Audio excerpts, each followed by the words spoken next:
Iran ଯୁଦ୍ଧ ବର୍ତ୍ତମାନ ସମସ୍ତଙ୍କର ମୁଣ୍ଡ ବିନ୍ଧାର କାରଣ ପାଲଟିଛି। ତାଣ୍ଡବ ଯେଉଁ ଚାଲିଛି ଯୁଦ୍ଧର ସେ ଭିତରେ ଗ୍ୟାସ୍କୁ ନେଇ ସବୁଠି ଭାଳେଣି। ଭାରତ ନୁହଁ, ଓଡ଼ିଶା ନୁହଁ, କଟକରେ ମଧ୍ୟ ଭାଳେଣି ପଡ଼ିଛି। ଆମେ ବର୍ତ୍ତମାନ ଅଛୁ କଟକ କ୍ୟାଟରିଂ ଆସୋସିଏସନ ସମ୍ପାଦକ ରଘୁନାଥ ପାତ୍ରଙ୍କ ପାଖରେ। ବହୁ କ୍ୟାଟରିଂ ବ୍ୟବସ୍ଥା ଯେଉଁ ରହିଛି ସିଏ ବର୍ତ୍ତମାନ ଲୋକମାନଙ୍କୁ କେମିତି କ୍ୟାଟରିଂ ଯୋଗାଉଛନ୍ତି, କେତେ ସମସ୍ୟା ଉପୁଜୁଛି, ସେ ବର୍ତ୍ତମାନ ଅର୍ଡ଼ର ରଖୁଛନ୍ତି ନା ନାହିଁ, କ୍ୟାଟରିଂ ବ୍ୟବସ୍ଥା ବର୍ତ୍ତମାନ ଆଉ କ୍ୟାଟରିଂ ବିଜନେସ୍ କେମିତି ଚାଲିଛି ଆମେ କଥା ହେବା। ସାର୍ ପ୍ରଥମେ ନ୍ୟୁଜ୍ 7କୁ ସ୍ୱାଗତ କରୁଛି ଆପଣଙ୍କୁ। ଜୟ ଜଗନ୍ନାଥ। ମୁଁ କଟକ କ୍ୟାଟରିଂ ଆସୋସିଏସନର ସଭାପତି ସହକାରୀ ସମ୍ପାଦକ ରଘୁନାଥ ପାତ୍ର କହୁଛି। ସାର୍ ବର୍ତ୍ତମାନ ଯେଉଁ କ୍ୟାଟରିଂର ଅବସ୍ଥା, ସବୁ ହୋଟେଲ ମାନେ ତ ବନ୍ଦ କରିବା ଅବସ୍ଥାକୁ ଆଇଲେଣି। କ୍ୟାଟରିଂ ବ୍ୟବସ୍ଥାରେ ବର୍ତ୍ତମାନ ଆପଣ କେମିତି ଲୋକଙ୍କୁ ବର୍ତ୍ତମାନ କ୍ୟାଟରିଂ ଅବସ୍ଥାରେ ଆମେ ବହୁତ ହଇରାଣରେ ଅଛୁ, କାହିଁକିନା ଯେଉଁ ଗ୍ୟାସ୍ ପ୍ରୋବ୍ଲେମ୍ ଅଛି। ଆମର କାମ ତ ଗ୍ୟାସ୍ରେ ହୁଏ, ପ୍ରାୟ 90%ରେ କମର୍ସିଆଲ୍ ଗ୍ୟାସ୍ ମିଳୁନାହିଁ। ଆଉ ଗ୍ୟାସ୍ କମ୍ପାନୀ ମାନେ ହାତ ଟେକି ଦେଇଛନ୍ତି। ଆଉ ଆମେ ସେଥିପାଇଁ ବହୁତ ସଫର ହେଉଛୁ। ଏବେ ଯେଉଁ କାମ ରଖିଛୁ ଆମେ ବହୁତ ହଇରାଣ ହେଉଛୁ। ଅଧିକା କଷ୍ଟ ଦେଇକିନା ବ୍ଲାକ୍ରେ ବି କିଣିବାକୁ ପଡ଼ୁଛି, ସେଥିରେ ବି ମିଳୁନାହିଁ। ଏଥିପାଇଁ ଆମେ ସରକାରଙ୍କୁ ନିବେଦନ କରୁଛୁ ଯେ ଆମମାନଙ୍କ ପାଇଁକା କ'ଣ ସୁବିଧା କରାଯାଉ, ଆମକୁ କମର୍ସିଆଲ୍ ଗ୍ୟାସ୍ ଯୋଗାଇ ଦିଆଯାଉ। ଆମେ କେମିତି କରିବୁ, କାରଣ ଆଗକୁ ଆମେ କାମ ବି ରଖିପାରୁନୁ। କାରଣ ଯଦି ଗ୍ୟାସ୍ର ଏମିତି ପ୍ରୋବ୍ଲେମ୍ ହୁଏ ଆମେମାନେ ଚୁଲା ବନ୍ଦ କରିକିନା ରାଜରାସ୍ତାକୁ ଆସିବୁ। ସାର୍ ଭୋଜିରେ ମାନେ ଗରିବଠୁ ମଧ୍ୟମ ଏବଂ ବଡ଼ ଲୋକଙ୍କର ଭୋଜି ହେଇଥାଏ, କ୍ୟାଟରିଂକୁ ଦିଆଯାଇଥାଏ। ବଡ଼ ଲୋକମାନଙ୍କର ମଧ୍ୟ ବିଭିନ୍ନ ଷ୍ଟାର୍ଟର ସବୁ ହୋଇଥାଏ, ବିଭିନ୍ନ ଆଇଟମ୍ ବଢ଼ିଥାଏ, ସେଗୁଡ଼ା କାଣ୍ଟଛାଣ୍ଟ କରୁଛନ୍ତି ବୋଧେ ଆପଣ? ଆମେ ବର୍ତ୍ତମାନ ସେସବୁ କାମକୁ ଇଲେକ୍ଟ୍ରୋନିକ୍ ଇଏରେ କରିବାକୁ ଚିନ୍ତା କରିଛୁ। ଗ୍ୟାସ୍ରେ ଯେଉଁ ଆଗରୁ ଷ୍ଟାର୍ଟର ଫାଟର ହେଉଥିଲା ସେସବୁ ବନ୍ଦ ହୋଇଗଲାଣି। ବର୍ତ୍ତମାନ ବଡ଼ ବଡ଼ିଆ ଲୋକଙ୍କର କାମ ଆମେ ଧରିପାରୁନାହୁଁ।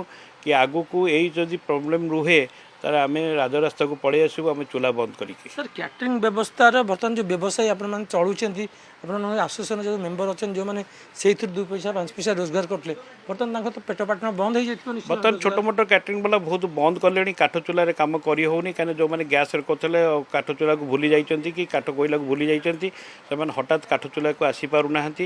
ସେଥିପାଇଁ ଛୋଟ ମୋଟ କ୍ୟାଟରିଂ ବାଲା ବର୍ତ୍ତମାନ ଯେଉଁମାନଙ୍କର ଗ୍ୟାସ୍ର ସମ୍ପୂର୍ଣ୍ଣ ନାହିଁ ସେମାନେ ବର୍ତ୍ତମାନ ବନ୍ଦ କରିବାକୁ ଗଲେଣି। ଆଉ ଏଥିଦ୍ୱାରା ଯଦି ଏମିତି ଚାଲେ ତାହେଲେ ବହୁତ ଲୋକ, ବହୁତ ପରିବାର ମାନେ ରାଜରାସ୍ତାକୁ ପଳେଇ ଆସିବେ। କଟକ କ୍ୟାଟରିଂ ଆସୋସିଏସନରେ କେତେ ମେମ୍ବର ଅଛନ୍ତି ବା କେତେ କ୍ୟାଟରିଂ? କଟକ କ୍ୟାଟରିଂ ଆସୋସିଏସନରେ ଆମର ମେମ୍ବର ପ୍ରାୟ 100ରୁ 150 ମେମ୍ବର ଅଛନ୍ତି ଆମ ପାଖରେ। ସେମାନେ ବହୁତ ଦୁଃଖରେ ଅଛନ୍ତି। ଆଉ ଗ୍ୟାସ୍ ଯଦି ଆଗକୁ ଏଇ ପ୍ରୋବ୍ଲେମ୍ ହୁଏ ଆମେମାନେ ସମସ୍ତେ ହଇରାଣ ହେବୁ। ତାମାନେ ଲୋକମାନେ ମଧ୍ୟ ହଇରାଣ ହେବେ, ଭୋଜି ଭାତ ହେଇପାରିବ ନା? ନିଶ୍ଚିତ ଆମେ ତ ଅର୍ଡ଼ର ରଖିପାରିବୁନି। ଆମେ ୱିଦାଉଟ୍ ଗ୍ୟାସ୍ରେ ଜାଳେଣି ନଥିଲେ ରୋଷେଇ ହେବ କେମିତି? ସେଥିପାଇଁ ବହୁତ ପ୍ରୋବ୍ଲେମ୍ ହେବ ଆଗକୁ। ଆପଣମାନଙ୍କ ମାଧ୍ୟମରେ ଆମେ କହୁଛୁ ସରକାରଙ୍କୁ ଯେ ଆମମାନଙ୍କ ପାଇଁକା କିଛି ସହଯୋଗ କରାଯାଉ। ଆଉ ଜଣେ ଭାଇ ଅଛନ୍ତି, ସେ କ୍ୟାଟରିଂ ତାଙ୍କର ମେମ୍ବର ସଦସ୍ୟ ଅଛନ୍ତି। ଭାଇ ତ କହିଦେଲେ ସବୁ ଜିନିଷ। ବର୍ତ୍ତମାନ ଆପଣମାନେ କେତେ କଷ୍ଟରେ ଅଛନ୍ତି? ଅବିକା ବହୁତ କଷ୍ଟ ହେଇଛି, କାହିଁକିନା ଅବିକା ଗ୍ୟାସ୍ ନ ମିଳିବାରୁ ଯେକୌଣସି କାମ ହେଉଛି ଗ୍ୟାସ୍ ଦ୍ୱାରା ହିଁ ହେବ ନା। ତେଣୁକରି ଏ କାମଟା ନ ହେବାରୁ ସମସ୍ତେ ଚିନ୍ତିତ ଅଛନ୍ତି ଯେ ଆଗକୁ କ'ଣଟା ହେବ, ସେଇଟା ଜାଣିବାକୁ ଚାହୁଁଛୁ ଆମେ। ଯେତେବେଳେ ବୁକିଂ ଆସୁଛି, ବର୍ତ୍ତମାନ ବୁକିଂ ରଖିବାକୁ ଡର ଲାଗୁଥିବ ଆପଣଙ୍କୁ? ନିଶ୍ଚିନ୍ତ 50-100 ଲୋକ କରିବାକୁ ବି ଆମକୁ ଡର। ବଡ଼ ବାହାଘର ହେବା ତ ଭାରି କଷ୍ଟକର କଥା। ଆଉ ଆପଣମାନେ ଯେଉଁ କ୍ୟାଟରିଂ ଆସୋସିଏସନ ଅଛନ୍ତି ସେମାନେ କେତେ ହଇରାଣ ଭିତରେ ଗତି? ବହୁତ ହଇରାଣ ହେଉଛନ୍ତି। ଅବିକା ଆସନ୍ତା ଯେତେ ବାହାଘର ସବୁ ଆସିବ, ଏପ୍ରିଲ ମାସ ମାର୍ଚ୍ଚ ମାସ ପିକ୍ ଟାଇମ୍ ଅଛି। ଆଉ ଏ ପିକ୍ ଟାଇମ୍ରେ କେମିତି ତାର ସନ୍ଧାନ ହେବ ସେଇଟା ସରକାରକୁ ଆମେ ଜାଣିବାକୁ ଚାହୁଁଛୁ। ଯଦି ସେହି ସମୟରେ ଗ୍ୟାସ୍ ସମାଧାନ ହେଇନଥିବ ତାହେଲେ ଆପଣମାନଙ୍କ କ୍ୟାଟରିଂ ତ ବନ୍ଦ ହେଇଯିବ ପୁରା। ନିଶ୍ଚିତ ଲୋକ ବହୁତ ହତାହତ ହେଇଯିବେ, ଖାଇବା ପିଇବା ମିଳିବା ମୁସ୍କିଲ ହେଇଯିବ। ନିଜ ଘର ଜାଳେଣି ତ କରିହେବନି, ବାହାଘରଟା କେମିତି ହେବ?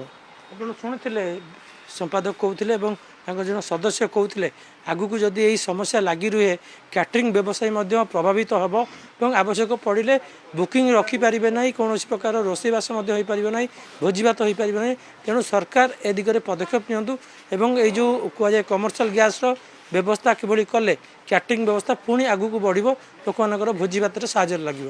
କଟକରୁ କ୍ୟାମେରା ପର୍ସନ ଲଳିତ ଦାସଙ୍କ ସହ କିରଣ କାନୁନଗୋ, ନ୍ୟୁଜ୍ 7।